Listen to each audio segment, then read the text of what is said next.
Muy buenos compañeros, ¿qué tal? ¿Cómo estáis? Bueno, lo primero, bienvenidos a este congreso, bienvenidos a este pedazo de congreso y atentos porque si pensabais que hasta ahora os hemos aportado, preparaos para lo que viene. Tengo el placer de presentaros a una persona que admiro muchísimo, es doctor en biomedicina y es licenciado en ciencias del deporte. Es profesor universitario, investigador y especialista en fitness infantil. Tengo que decirte que yo lo conozco desde hace muchos años y precisamente es porque es ponente internacional en simposios de fuerza, por ejemplo, en simposios de divulgación, simposios científicos. O sea, es un ponente excepcional. Quiero presentaros a una persona que nos va a aportar muchísimo, sobre todo sobre fitness y entrenamiento en niños, y con todos vosotros a Emilio Villa González. Encantado y bienvenido. ¿Qué tal? Muchísimas gracias, David. ¿Qué tal? Pues todo muy bien. Por aquí en casita, tranquilos y darte la enhorabuena por la labor que estáis haciendo a todo el equipo AudioFit y en particular a ti, porque sé que tiene que estar cansado, ¿no? de tantos días ahí, pero te veo siempre con muchísima energía. Muchas gracias. Estoy encantado y súper agradecido, Emilio. Es más, te quiero también dar las gracias porque, bueno, quiero comentar a la gente cómo ha surgido esta entrevista, de la cual me siento súper afortunado, porque Emilio me escribió. O sea, me escribió y me dijo, David, no sé si tengo algo que aportarte, pero me encantaría hacerlo. Y por supuestísimo que estamos encantados de tenerte aquí y sobre todo esa predisposición, que muchas veces es como que ves a la gente súper grande, a los doctores, como inaccesibles, y al final estamos todos deseando compartir lo que tenemos dentro. Y eso, pues, de verdad, muchísimas gracias. Es un placer gigante que sé que la gente va a valorar, Emilio. Desde luego, David, el placer, como te digo, es mío, pero el tema que comentas es totalmente cierto. La universidad a veces es algo cerrada en eso, pero poco a poco se están haciendo cambios y yo veo día a día pues profesores con ganas de hacer cosas. Los alumnos, el otro día hablaba con un alumno que hace 10 años, pues cuando yo estudiaba en la carrera, los alumnos me comentaban cosas de detalles de algún libro, de Zarsiowski, de Bompa, y ahora pues quizás me vienen con información de redes sociales directamente y me dicen, pues mira, esto lo escuché yo en un vídeo de David, de Power Explosive, o lo vi en el otro vídeo de Instagram. Y bueno, pues los profesores universitarios tenemos que estar adaptados y actualizados a eso. Qué bueno.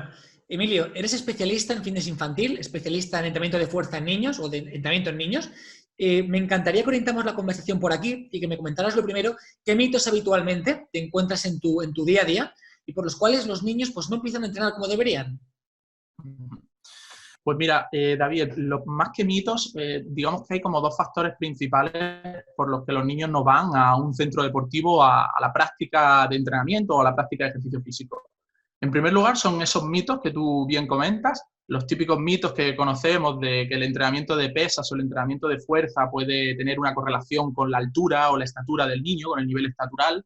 También pues, muchos mitos se han vertido a través de diferentes medios de comunicación relacionados con lesiones y entrenamiento de fuerza en niños. Todo eso ya lo hemos desmentido hace muchísimos años desde la literatura científica y de forma empírica también, ¿no? Entrenando con niños y viendo y observando que no pasa nada. Y por otro lado, digamos que están también unos factores más familiares que influyen también y que son importantes resaltar, y es pues la propia confianza o la propia facilitación que tienen los padres con respecto a esa conducta. Si tú eres un padre o madre, y muchos de aquí pues me estarán escuchando y habrán tenido ese caso, pues tenéis que empujar de alguna forma a los niños y tenéis que motivarlos, alentarlos a que vayan a hacer la práctica de ejercicio físico y no por un factor estético, que no es el caso, es por un factor de salud. El otro día, por ejemplo, me acuerdo de un libro, leyendo un libro, una frase que me gustó un montón y aprovecho para comentártela, y era que la confianza del niño era igual a la confianza de los padres elevada al cuadrado. Es Qué decir, bueno. que el padre y la madre es quien va a determinar la conducta del niño. Por lo tanto, esas dos vertientes, los mitos por un lado y por otro lado esos factores familiares, son los principales determinantes de que el niño vaya a entrenar. Qué bueno. Si tuviéramos que dar alguna recomendación para que los niños empezaran a entrenar, ¿qué recomendaciones generales podrías darnos? Prácticas. Uh-huh. Digamos que tenemos que dividirla ahí en cuanto a padres y en cuanto a hijos, ¿no? Los chicos son muy proactivos y seguramente les va a gustar cualquier tipo de reto. Y ahí, pues, la labor principal es la de los entrenadores, ¿no? El entrenador que sabe estimular al niño, que sabe motivarlo a través de un juego, a través de un reto, pues probablemente el niño no necesite mucho para entrar en esa actividad, en ese entrenamiento.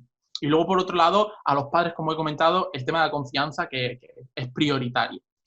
Los niños en la primera sesión, normalmente de un entrenamiento infantil, pues van a hacer una toma de contacto, una familiarización, van a ver el material nuevo, novedoso, y les va a gustar una kettlebell, les va a gustar un entrenamiento con una mancuerna, siempre que sea seguro y que se consiga el objetivo, ¿no? Y al final a ellos lo que van a ver es que es una práctica deportiva novedosa, que comparten con amigos, entonces no va a haber ningún tipo de problema.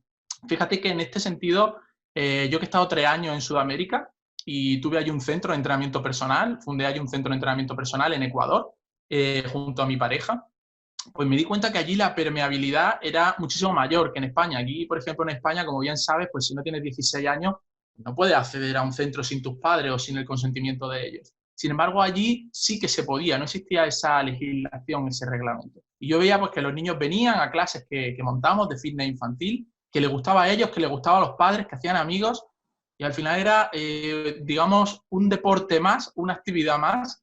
No se consideraba nada pues, específico de entrenamiento de fuerza, le llamamos clase de psicomotricidad. Obviamente, pues ahí luego camuflábamos e integrábamos entrenamiento de fuerza, entrenamiento de pesas. Pero yo creo que digamos que son esos dos factores. Qué bueno. Si tuvieras que recomendarnos una edad para que un niño empiece a trabajar la fuerza, ¿sobre qué edad podríamos movernos?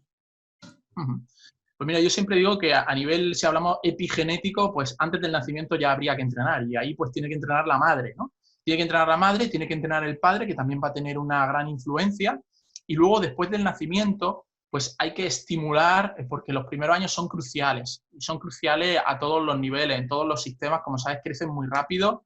Por ejemplo, de 0 a 2 años existe un proceso de mielinización que se llama, que es la formación cerebral, una sinapsis, mayor plasticidad. Entonces, los primeros años de vida son muy importantes para la estimulación y el movimiento. Luego de esos 2 años, pues yo siempre iba aproximadamente hasta los 5, 6, tenemos ya que interiorizar algunas habilidades básicas. Y luego a partir de esos 6, que yo siempre digo entre 5 o 6 años, pues sería la respuesta un poco a tu pregunta, sería el momento idóneo para integrar ya patrones de entrenamiento de fuerza. Y hablo pues de entrenamiento con el propio peso corporal, entrenamiento con resistencias, pues con gomas, por ejemplo, también, ¿por qué no?, con maquinaria, con peso libre. Todo ese entrenamiento a partir de 6 años se ha recomendado, y no es que lo recomiende yo, lo recomienda, por ejemplo, Every Feigenbaum, que es uno de los grandes exponentes de entrenamiento de fuerza a nivel mundial.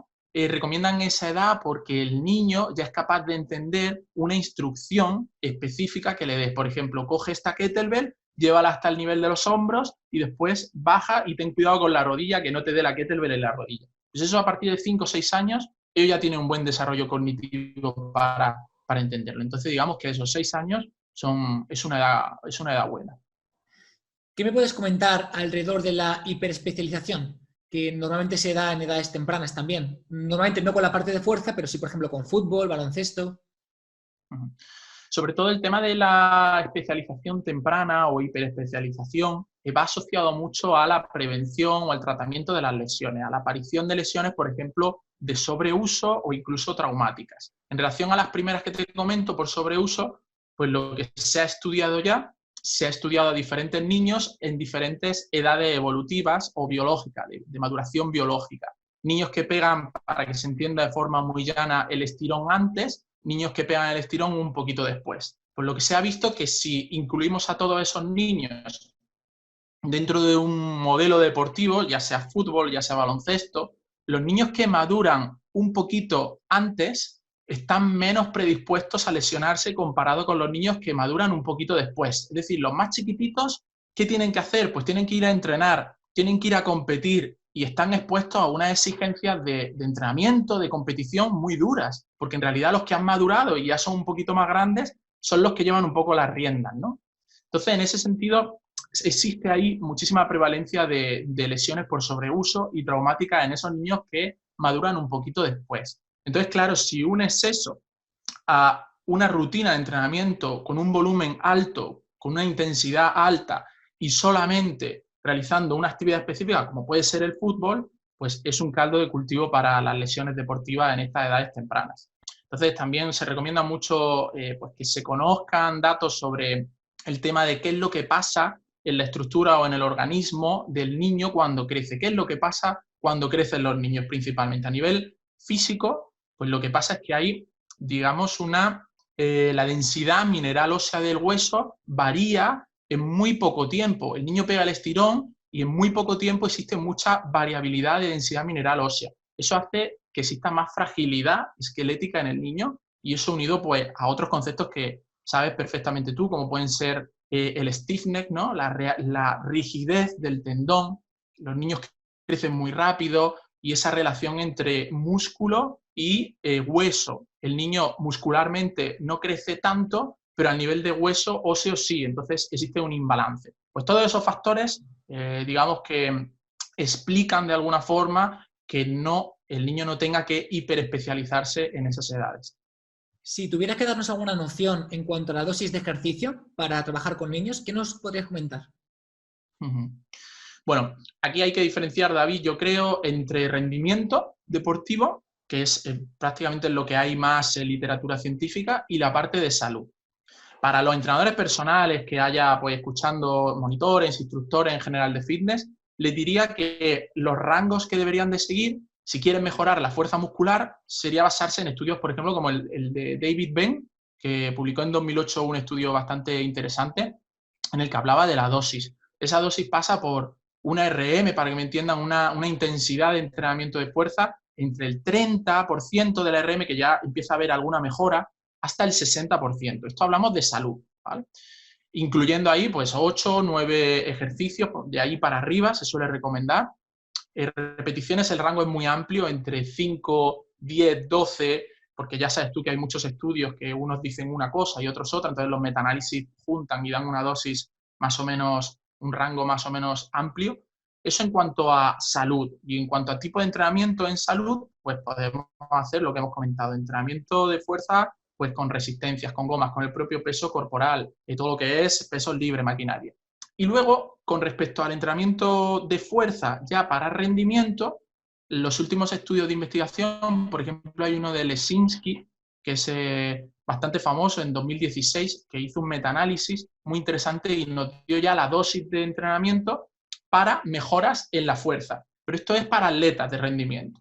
La dosis que nos daba, y aquí cuando lo leo un poco ha tenido bastante controversia este estudio, este metaanálisis, no habla de que la dosis es entre 89 y 90% de la RM, que es el trabajo de fuerza en niños, la repetición es entre 6 y 8, con un descanso bastante importante, y ejercicios también por encima de 8 9.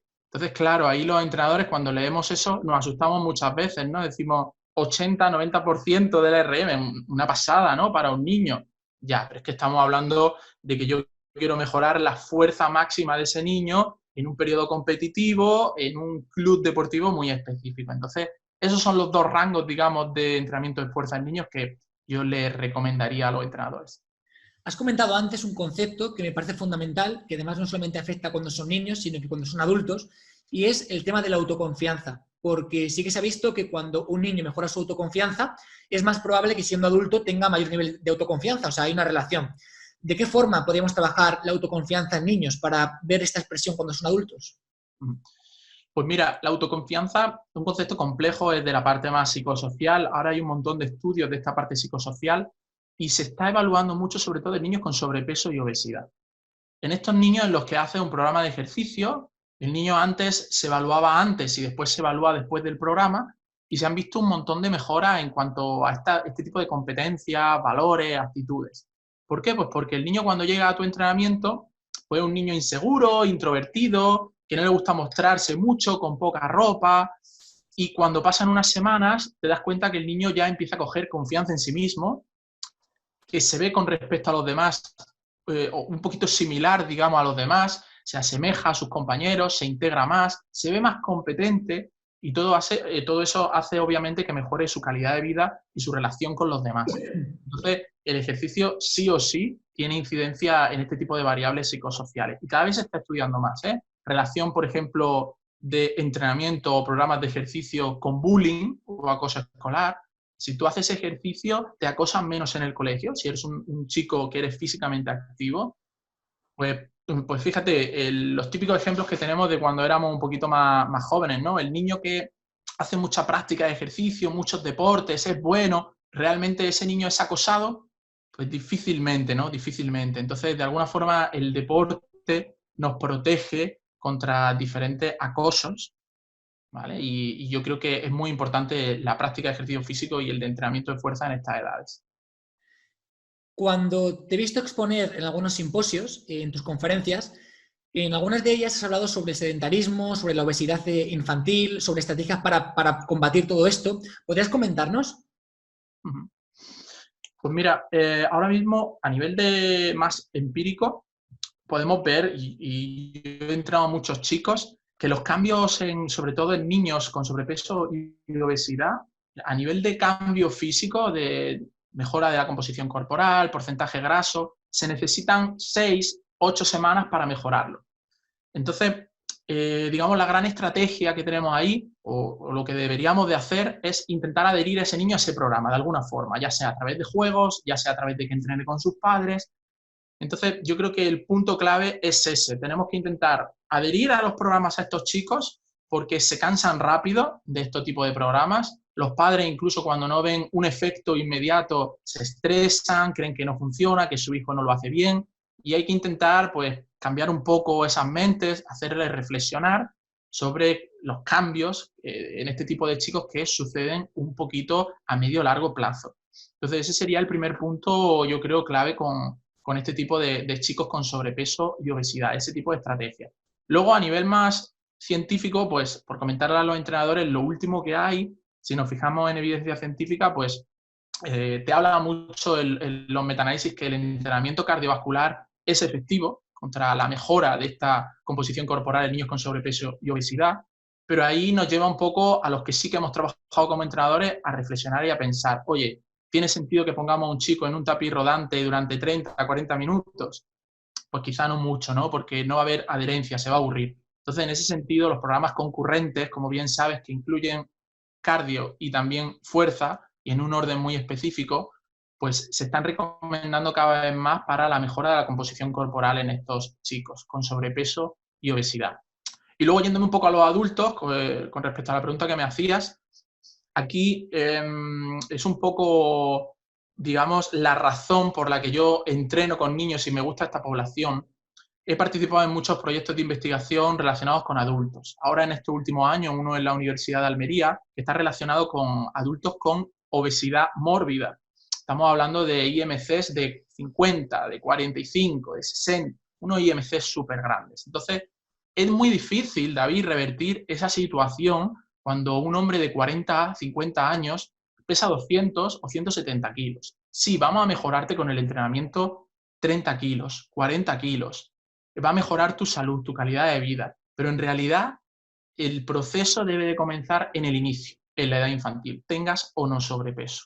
Esa es un poco la reflexión que quería hacerte de que no hay que dejar las cosas para después. Qué bueno. Y Emilio, una pregunta. Ahora mismo estás en una situación muy especial donde toda España está confinada en su casa. Ni me quiero imaginar los que tenéis hijos, el estrés, el cómo controlas a esos peques que están confinados también. ¿Qué consejos podrías darnos para solventar esta situación, para ayudarnos, para permitir que entrenen? Danos alguna idea. Pues mira, esto en cada casa, pues al final es un mundo y cada niño estoy seguro de que es un mundo, no puedo generalizar. Yo tengo la suerte de tener mi hijo que es bastante bueno y lleva una rutina más o menos buena y aquí las edades yo creo que son fundamentales. No es lo mismo mi hijo que tiene casi 2 años que un niño de 7, 8 o 12 años. Entonces, como norma general, no podemos generalizar, pero por hablar un poco como consejos generales, por decir algo para que sirva de cara a padres y madres que están ahí en casa con sus niños, pues a mí me gusta mantener un horario, una rutina y creo que los chicos lo agradecen. ¿Qué significa eso? Pues por ejemplo por las mañanas cuando se levanta mi hijo vamos a desayunar como todos los días normal, él va por su mochila a coger la mochila del colegio y yo no, que hoy no hay colegio, pero sin embargo sí que le pongo la ropa, el babi, para que hagamos actividades dentro de la casa. Entonces sigo una rutina para que se le olvide un poco que hemos cambiado totalmente los hábitos. Entonces sigue eso lo primero, un horario esquematizado donde el niño tenga su hora de recreo, su hora de educación física. Yo tengo la suerte de tener una terraza, entonces pues salimos con la bici, con el patinete, el niño hace actividad y eso pues cambia un poco el chip, la dinámica, rompe el sedentarismo con ese descanso activo. Entonces eso es lo primero, un calendario donde el niño tenga que hacer determinadas actividades a lo largo de su día. Luego, aparte, como consejos prácticos de cara a mejorar los hábitos de actividad física durante el día, pues que las tareas que realice, ya sea pintar, dibujar, realice muchas de ellas de pie. Es interesante eso. Ya que no tenemos que estar en un pupitre, pues esas tareas vamos a realizar un tiempo sentados y otro tiempo de pie. Limitar, David, al máximo la exposición a pantallas. Yo lo he visto y lo hemos observado durante estas semanas. Ha aumentado muchísimo el tiempo frente a la pantalla de estos niños. Tablets, televisiones, móviles, hábitos alimenticios. También pues, se está tendiendo un poco a, yo entiendo que los padres están despertando pues, el MasterChef que llevan dentro, ¿no? Pero ojo con esta cantidad de repostería industrial que se está haciendo ahora, porque los niños tienen que mantener ese estado de salud. Entonces, todos esos factores son fundamentales. El sedentarismo, hábitos alimenticios y niveles de actividad física, mediante esos descansos activos y ese calendario. Y Bueno. sobre todo, ánimo, darles ánimo porque esperemos que nos quede poco y esto es una situación que nos ha tocado pues, vivir a todos y ninguno aprendemos de esto o hemos nacido aprendiendo. Qué bueno. Emilio, ¿cuáles son tus siguientes líneas de investigación? Pues mira, el entrenamiento de fuerza en niños es una línea de investigación muy chula que se lleva hace muchos años ya llevando a cabo. El problema en España es que todavía no existe esa apertura, esa mentalidad para evaluar este tipo de protocolos de ejercicio en niños. Entonces, a nivel de investigación, cuesta implementar un proyecto que simplemente se base en las mejoras a través del ejercicio físico basado en entrenamiento de fuerza. Hay algunos, pero muy pocos. Entonces, las líneas de investigación que estamos tratando ahora, que son mucho más abiertas y que quizás interesan más al gobierno, pues son líneas de investigación relacionadas con el entorno escolar. Por ejemplo, y lo hacemos de manera camuflada, metemos este entrenamiento de fuerza. Un proyecto muy chulo en el que estamos trabajando ahora son los Active Breaks, que son descansos activos dentro del entorno educativo. Imagínate en un horario lectivo de 6 horas, donde el niño esté sentado las 6 horas. Y ahora te decimos que como profesor de matemáticas, de inglés, tutor, sea cual sea la asignatura, al final de tu clase tienes 5 minutos en los que tienes que hacer unos ejercicios que pueden ser saltos a la silla, sentadillas, flexiones, burpees, y eso lo tienes que hacer en los 5 minutos finales de tu clase. Pues estamos rompiendo ese tiempo sedentario y estamos incrementando pues en 20, 30 minutos la actividad física intensa del niño, que es la que nos está recomendando la Organización Mundial de la Salud. Entonces, estamos introduciendo el entrenamiento de fuerza de manera un poco camuflada y dentro de pues digamos, de los entornos que nos dejan tratar a nivel de investigación. Eso sería, por ejemplo, una línea bastante interesante. Y luego, pues lo que más interesa, obviamente, es mejorar o intentar paliar diferentes problemas de salud. Niños con sobrepeso y obesidad es un poco el frente, la mira que tenemos ahora mismo. El entrenamiento de fuerza en estos niños ya se ha demostrado científicamente que mejora a corto plazo incluso la composición corporal y muchísimos marcadores de salud en estos chicos. Por no decir todo esto psicosociales y habilidades, digamos, capacidades más psicológicas. Entonces, esas son un poco las líneas de investigación, seguir tratando la parte de entorno escolar y poco a poco ir haciendo un poco, pues reflexionar a diferentes órganos gubernamentales de que el entrenamiento de fuerza no tiene nada que ver con el antiguo culturismo ni el fitness, es un tema de salud. Y eso yo creo que es un poco la mentalidad que tenemos que cambiar. Totalmente. Igualmente, Emilio, me sorprende bastante cómo desde el colegio, instituto o incluso en la universidad no se usan técnicas que permitan mantener la atención del alumno. Y una de las técnicas más efectivas para que el alumno mantenga su atención y la curva de atención se mantenga más alta es precisamente levantarlos. Levantarte, moverte, sentadilla, cambio de silla, todo lo que implique una vinculación atencional, emocional, física, que es movimiento, mejora la atención. Y yo, por ejemplo, en ninguna clase, ni en el colegio, ni en el ISTI, ni en la universidad, se han preocupado ni de que me mueva, ni de que mantenga mi atención. Se han preocupado solamente de soltarme chapas y soltarme datos. Y precisamente, me gusta mucho esta línea de investigación que tienes, porque el hecho de que se muevan ya mejora la atención, ya mejora esa curiosidad y ya mejora la retención y aprendizaje. Es decir, que no solamente es una cuestión física, donde la gente va a dejar de ser más obesa o va a tener más sedentarismo, sino que encima va a tener mayor capacidad cognitiva, van a aprender más. Sí, sí, totalmente. Además, estas funciones ejecutivas superiores relacionadas con la cognición, como bien has comentado, por ejemplo, la atención, esa capacidad atencional, Ya hemos visto que niños súper pequeñitos, con 3, 4 años, estamos implementando algunos proyectos, son algo, digamos, datos preliminares, proyectos pilotos, con una pequeña aplicación en el móvil que mide la atención, el nivel atencional. Y vemos que esa atención es mantenida durante, digamos, una hora aproximadamente, una hora y pico. Luego, obviamente, se pierde. Por lo tanto, la recomendación ahí sería no realizar solo una clase de educación física, que va a mejorar los niveles atencionales una hora después, sino realizar esos mini breaks durante la jornada escolar. Es magnífico, son resultados preliminares, pero yo creo que esto es una línea súper prometedora, porque el tema cognitivo le interesa mucho a las familias, le interesa mucho a los docentes y a los centros escolares. Y luego algo muy importante, ya no es un tema solo cognitivo de atención, porque la gente estará pensando, bueno, ¿y esa atención para qué me vale? ¿Para atender a esa chapa, como tú dices, que me están contando? Pues bueno, ya se ha visto que a nivel de calificaciones, de rendimiento escolar, de rendimiento académico, también el realizar diferentes actividades activas durante la jornada escolar y aumentar esos niveles, pues está correlacionado con tener mejores notas, mejor rendimiento académico. Totalmente. Al final la atención es la llave para que puedas captar mucho mejor la información y en consecuencia memorizar y en consecuencia aprender. Entonces, tienes que tomarte totalmente en serio, no solamente que tus alumnos estén ahí sentados, sino que te estén atendiendo. Y más es que se ha visto que al final de un tema en concreto, por ejemplo, datos, tú puedes prestar atención 15 minutos, 20 minutos y no puedes prestar más atención. Entonces, es que por más que intentes meter más datos, no hay forma si no consigues que la persona despierte con curiosidad, con historias, con que se muevan, con prácticas. Y sobre todo, estos niños es mucho más palpable. O sea, porque con adultos, pues bueno, disimulamos muy bien. Vamos a un congreso, estamos ahí sentados 8 horas, no nos enteramos de nada desde las primeras 2 horas, pero bueno, disimulamos. Pero es que un niño ves claramente, yo tengo primos pequeños, que no disimulan y ves claramente que a los 15 minutos están desconectados. Y además es que se ve porque se ponen a hacer cosas, o sea, son muy genuinos. Pero es que no hay mucha diferencia entre un niño y un adulto. Al final atiendes 15, 20, 30 minutos y tiendes a desconectarte. Entonces, creo que buscar esas estrategias que nos muevan, que nos activen, que nos hagan captar la atención es vital. Pues, Emilio, súper interesante. Estaré pendiente de tus publicaciones y nos veremos también en conferencias, congresos, bueno, en un montón de sitios. Y bueno.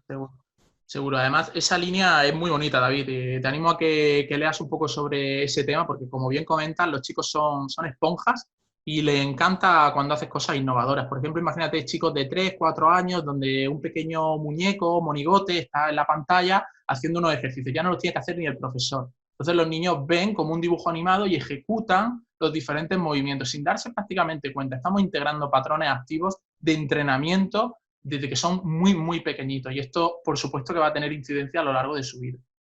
Qué bueno. Pues, Emilio, tremendamente agradecido por esta conversación, por todos estos aportes, porque estoy convencido de que mucha gente que nos está escuchando se lleva un valor espectacular. Así que muchísimas, muchísimas gracias. Nada, gracias a vosotros, David. Yo estoy súper contento de conectar con vosotros y poder pasar este ratito. Y también lanzar o romper una lanza a favor de la universidad, que muchas veces con el tema de la relación de redes sociales, tanto por un bando como por el otro, como que hay un poco de distorsión y problemática, y yo siempre intento unificar ambas. Como te comentaba, te he comentado también en otros momentos, los alumnos ya me vienen y me comentan cosas de redes sociales, y nosotros tenemos que estar ahí y actualizados. Entonces, es fundamental que el profesor de universidad se abra a la comunidad científica, pero también a la propia sociedad, sin tener miedo de divulgar, equivocándose, mostrando lo que hace el trabajo hacia la sociedad. Un artículo científico está muy bien y a mí me encanta la ciencia, pero llega pasando por muchísimas fases y al final de la fase pasa a la sociedad. Tiene que pasar, un medio internacional tiene que escribir sobre ello. Escribe en inglés y muchas veces tenemos esa limitación de la lectura. Pero una red social, si yo hago un vídeo, el vídeo se puede hacer viral contando lo que yo hago cada día en investigación. Y yo creo que esa es la clave, la fusión entre lo actual que nos piden los alumnos, que son redes sociales, y luego la universidad, siempre teniendo en cuenta y haciendo reflexionar al alumno que las redes sociales son muy buenas, pero también pueden ser muy peligrosas. Entonces, hay que hacerle a estos alumnos de universidad, y por qué no también en otros cursos, reflexionar que tienen que filtrar la información y tienen que saber quién está diciendo que una información pues, es correcta, es adecuada, es rigurosa, y cuál es la información que no lo es. Y ahí, pues, darte la enhorabuena, porque yo siempre recomiendo que mis alumnos vean tus vídeos te sigan por redes porque eres una persona que lleva muy bien la parte teórica a la práctica y lo sabe difundir muy bien. Así que enhorabuena, David. Muchísimas gracias de corazón. Te quería preguntar, Emilio, tú que vienes de un ámbito más universitario, más de investigación, más de papers, como bien comentas, eh, ¿cómo ves todo este tema de plataformas que están irrumpiendo, como por ejemplo AudioFit, esa vinculación que puede haber con la universidad? ¿Conocías AudioFit antes de este congreso? Pues mira, yo conocí a AudioFit a través de un alumno. Y aquí pues reitero un poco lo que he dicho. A través de un alumno que me vino y me comentó, oye, es que he escuchado en AudioFit, en una charla, que esto que estás comentando pues mira, creo que le estaba comentando algo de mejoras de fuerza en niños o algo así, porcentaje de mejora durante el crecimiento. Y me vino comentándome esto, que había escuchado en AudioFit, una cosa que era similar. Entonces yo le dije que por favor lo escribiera, lo volviera a escuchar y que viniera a clase y que me contara a ver qué era. Con esto te digo que el profesor de universidad tiene dos opciones. La primera opción es hablar con el alumno, entender que la fuente de información del alumno ya no es la que era, quizá no es tanto la biblioteca, sino que es la red social. Y como digo, decirle que traiga la información, que saque la referencia de esa información, de dónde deriva esa información. ¿Te lo está contando a alguien y lo está justificando? ¿O te lo está contando a alguien y te lo tienes que creer? Y una vez que hace eso, después de una buena discusión, pues llegar a una conclusión final, ¿no? Eso yo creo que es una de las grandes limitaciones que tienen algunos profesores de universidad, que siempre rechazan eso, no, si está en la red social, no. Entonces yo con respecto a este tema de las plataformas actuales, yo soy totalmente abierto, me suscribo a muchísimos cursos online porque entiendo que de todo no puedes saber y nuestras ciencias del deporte avanzan a un ritmo que es terrible y cada año salen nuevas cosas y cada año hay nueva investigación. Entonces, la fusión entre ambas yo creo que es crucial. Y decía antes lo de romper una lanza hacia la universidad y también este mensaje un poco para los alumnos que están en la universidad o los que quieren iniciarse, también ponerle un poco a ellos en contexto. La universidad no es solo un profesor, un aula y una materia o una carrera. La universidad es un entorno muchísimo más amplio que hay que saber aprovechar. Y con esto te pongo un ejemplo. Tú que has sido alumno en la universidad y yo hace poco también lo he sido. Si a ti te gusta un tema, entrenamiento de fuerza en niños, y tú sabes que yo soy profesor, aunque dé otras asignaturas, tú tienes que acercarte a mí, pedirme una tutoría, yo te voy a dar la tutoría y vamos a conversar. Y yo te voy a recomendar unos profesionales y unos cursos complementarios a la carrera. Entonces ya vas por ahí avanzando. La universidad te proporciona también, David, investigación. Hay becas de investigación. Únete a ese profesor que te gusta, que te interesa lo que hace y desarrolla tu línea de investigación con él. Empieza a aprender. La universidad te da Erasmus, un Erasmus. ¿Cómo se toman los alumnos de universidad? No todos voy a decir, pero como norma general, un Erasmus, David. Fiesta, principalmente. Fíjate, si yo voy a esa universidad y lo que hago es aprender un idioma, conocer gente, conocer líneas de investigación. Por otro lado, aparte de los cursos complementarios, hay otras líneas también del entorno más laboral. Hay cursos. Pues, como te comento, hay un gran amalgama de cosas en la universidad que en muchas ocasiones no se aprovecha y están ahí. ¿Cuántas veces van los alumnos a la biblioteca? ¿Cuántas veces revisan las bases de datos científicas abiertas? Tengo compañeros de Argentina, por ejemplo, que tienen bases de datos cerradas y me piden que les envíe artículos. Nosotros las tenemos abiertas en la Universidad de Granada. Entonces, hacerle un pequeño tirón de oreja ahí a los alumnos y a los que quieren iniciar, que la universidad es muchísimo más allá y hay que aprovecharla, hay que aprovecharla. Y el profesor universitario tiene, como tú dices, el rol, la labor de escuchar al alumno y ver por dónde van los tiros y actualizarse. Totalmente. Me encanta tu mensaje, Emilio. Brutal. Mira, algo que me gustaría mucho, y lo dejo caer por si algún día se puede hacer, es verte dando un curso de fitness infantil dentro de AudioFit. Me encantaría. O sea, yo lo dejo caer porque sería muy chulo el poder transmitir toda esta experiencia que tienes en un formato práctico, en un formato de podcast, al final con audio. Sería genial. Porque además soy consciente de que tú tienes tu plataforma de formación, tienes cursos en los que hablas de esto. O sea, que se puede hacer ahí una sinergia bastante interesante. Me encanta la idea. Me parece genial la idea y la capto totalmente y antes de ponernos a pensar nada, ya te digo que sí. Para mí siempre es un honor poder mostrar lo que hago, lo que me apasiona cada día. Además, yo sé que mis alumnos van a ser los primeros que se apunten ahí porque están ansiosos de conocimiento. Y si esa es la vía que hace que el alumno o la persona de a pie se entere de algo, de este mundo friki que tenemos del entrenamiento, del Sport Science, pues genial. Oye, si es un podcast o es una plataforma de formación, a mí lo que me interesa es que la gente tenga esa información y llegue al final a las familias, a las casas. Así Qué que bueno. es un sí, David. Tienes una mentalidad, Emilio, de verdad impresionante y nos acabas de dar un mensaje tremendo que te agradezco muchísimo y que además abre muchas miras. Así que 1.000 millones de gracias. Y quiero aprovechar también para comentar que todos esos alumnos que tienes y que todavía no se han apuntado a AudioFit van a tener la oportunidad de hacerlo de una forma súper especial, tanto tus alumnos, por supuesto, como la gente que nos está viendo en casa. Y es que por ser partícipes de este congreso hemos hecho una oportunidad súper especial y estamos dando a la gente la oportunidad de apuntarse a todo el año de AudioFit en lugar de por 120 euros, que es lo que cuesta de normal, por un precio que es casi simbólico de 60 euros, que son como 5 euros al mes. Entonces, ¿qué es lo que estamos haciendo? Pues mira, todo el año de AudioFit tiene un precio total de 120 euros y además todas estas entrevistas que tienen oro en cuanto a información se venden aparte por un precio de 100 euros. El total son 220 euros, pero a la gente que está viéndonos ahora mismo tiene la oportunidad de apuntarse ahora mismo y en la descripción coger ese link y apuntarse por 60 euros. Pero es que no es lo mejor es que la mayoría de profesores han aportado bonus extra. Entonces, por ejemplo, han aportado cursos de hipertrofia, cursos de programación de powerlifting, ebooks, plataformas completas de formación, o sea, todos los profesores se han comprometido y el valor total de lo que ahora tiene la gente que se apunte con este link de aquí abajo es tremendo, supera los miles de euros. Entonces, quiero mandarle un mensaje a la gente que está escuchándonos en casa, porque solamente por un pago único de 60 euros por todo el año, que lo tienen aquí abajo en la descripción o en el chat, tienen acceso a todo el año de AudioFit, a todas esas entrevistas y demás, a todos los bonos que han ofertado la mayoría de profesores, que es una brutalidad. O sea, supera los miles de euros de valor total y que pueden aprovechar por un precio que es ridículo.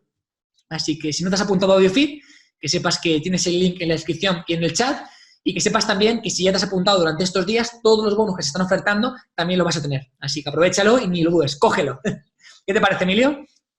Pues me parece genial, me parece una mega oportunidad y además vienen muy bien las visiones de diferentes docentes, eso siempre ayuda muchísimo y nutre muchísimo el conocimiento, así que animarlos, por supuesto, a los que están escuchando este tipo de entrevistas. Sé y por las pocas, he podido ver pocas por el tiempo que he tenido estos días de entrevistas, pero las que he visto han sido con un enorme valor, han sido muy buenas y han aportado también contenido de mucha calidad y rigurosidad científica. Por lo tanto, por supuesto, animo a todo el mundo que esté escuchando a apuntarse. Y añado también, por añadir también algo de valor ahí, David, un ebook, he realizado un ebook ahora durante estos días de cuarentena y ese ebook quiero añadirlo a ese paquete que comentas, totalmente abierto para que la gente pueda acceder a él. Es un ebook de ejercicio físico en niños durante este periodo de cuarentena con diferentes actividades, diferentes estrategias y un programa de 4 semanas de entrenamiento para los niños durante este periodo tan complejo, ¿no? Tan complicado, para que realicen actividades estos días con sus padres. Así que, bueno, unir también esa información ahí. Qué regalazo, brutal, tremendo. Pues te lo agradezco muchísimo porque el paquete ya, o sea, tiene un valor que es impresionante, o sea, brutal. Pues compañeros, los que estéis en casa, aprovechad, apuntaos en el link que tenéis aquí abajo, porque es que es lo que decimos, en lugar de pagar 120 euros por todo el año de AudioFit, pagáis 60, os incluyen todas estas entrevistas que tienen un valor de 100 euros y no lo pagáis, o sea, simplemente por 60 euros, y además tenéis el ebook de Emilio, de tratamiento de fuerza en niños, con programas especiales para trabajar en casa, cursos de hipertrofia, o sea, todo lo que han ofertado los profesores lo tenéis únicamente por un precio de 60 euros. Así que ni lo dudes, vete al chat, a ese link o a la descripción y contamos contigo dentro. Y contamos contigo también, Emilio, porque ese curso de fitness infantil, vamos, tiene que salir sí o sí. Hablaremos con Marcos, que es quien parte el bacalao, es quien lleva esto, pero vamos, que te puedo garantizar que va a ser un sí, porque tío, la mentalidad que nos has transmitido, el aporte de valor que nos has transmitido, o sea, todo es brutal, concuerdas perfectamente. Así que, Emilio, tremendamente agradecido y espero que nos podamos ver prontito, tío. Cuenta con ello, seguramente sí, David. Muchísimas gracias y que vaya genial ese congreso. Un abrazo enorme y, compañeros, gracias por estar aquí, gracias por sumaros a un aprendizaje durante todos estos días y, por supuesto, gracias por formar parte de este congreso y esta comunidad. Nos vemos dentro de AudioFit y nos vemos en próximas entrevistas. Un gran abrazo.